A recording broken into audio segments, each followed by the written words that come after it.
Last year, teachers' salaries were enhanced by 10%, pending another 20% increment in the next financial year. However, government says teachers and health workers will have to wait a little longer. That one we must stand very strong because teachers have had enough song.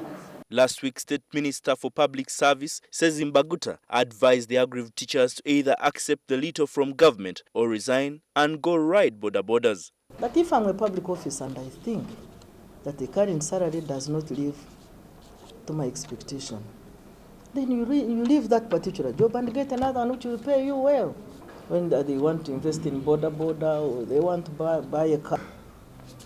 But MPs on the Budget Committee today agreed to provide for their salary increment and have resolved to cut additional funds which the NRM Budget Committee had allocated to different sectors.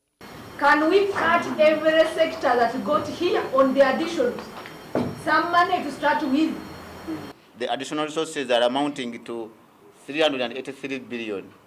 If we cut from the additional resources by 35%, from all those sectors that had got the allocation, we shall realize 120 billion.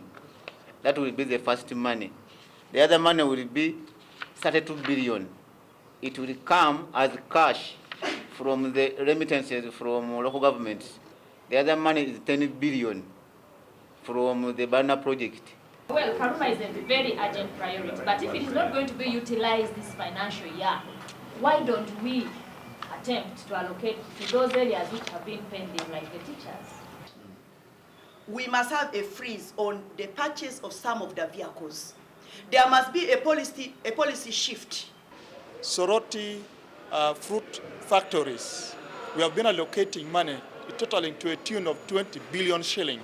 This 20 billion shilling, they have just only used 1.6 billion shilling. State House had been allocated an additional 110 billion shillings, Defence 90 billion shillings, Karuma Power Project 48 billion shillings, and Road Maintenance 72 billion shillings, among others. It is this committee, under your chairmanship, that should assist to avoid the last year's issue.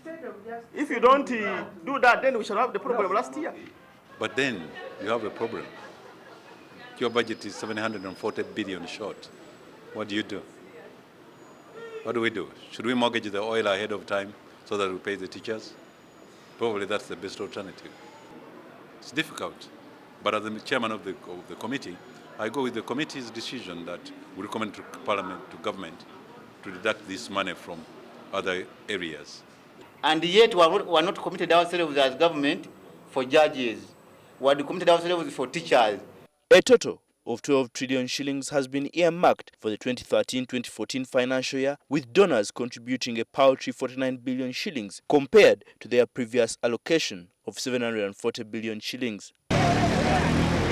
In order to finance next year's budget, government has proposed more taxes to be levied on fuel by 50 shillings per litre, 1% on the gross income of telecom companies, international coal levies, taxes on fish and processed milk, registration services, immigration, motor vehicle registration, and VAT on domestic water. This is expected to generate 380 billion shillings.